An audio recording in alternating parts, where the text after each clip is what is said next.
The widow of the Dunwoody man murdered outside his child's daycare released a statement only to Channel 2 Action News. Today, a judge sentenced his killer to life without parole. Channel 2's Mike Pachenik is live at the DeKalb County Courthouse with the lengthy statement sent by Andrea Sneiderman. Mike? Jovita, Andrea Sneiderman emailed me that statement as the judge was sentencing Hemy Neuman here at the DeKalb Courthouse for the murder of her husband, Rusty Sneiderman. She says in that statement she can now move on to grieve Rusty's death. We ask you to impose your sentence on him as he did on us.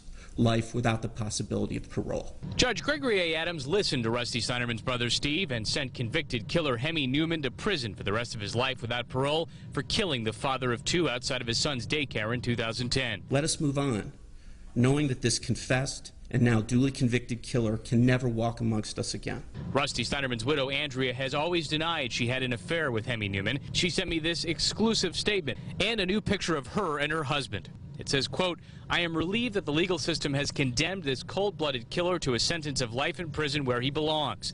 After a 6-year ordeal, millions of tax dollars spent, a DA's personal vendetta, and my own public persecution by those who wanted to profit from my loss, this monster's calculated efforts to destroy lives is finally over.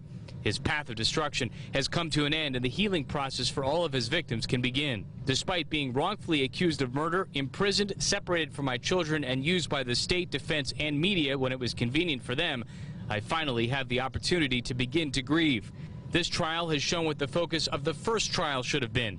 A lying, manipulative, and calculating sociopath selfishly took my husband's life to fulfill some twisted fantasy that he alone concocted in order to mentally cope with his own miserable experience. Unlike this embodiment of pure evil, Rusty was an amazing man and a wonderful husband and father.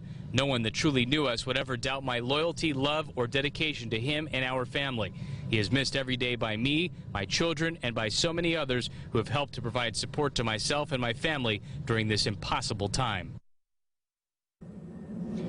Hemy Neuman's attorneys maintain that he was mentally ill when he killed Rusty Sneiderman, and they are vowing to appeal that conviction and sentence. We also heard from an attorney representing Hemy Neuman's ex-wife, how she is taking all of what happened today, coming up on Channel 2 Action News at 6. Live in Decatur, Mike Pachenik, Channel 2 Action News. We have more details on the case. The state Supreme Court overturned Neuman's 2012 conviction. It ruled that Neuman's mental health records should not have been presented as evidence.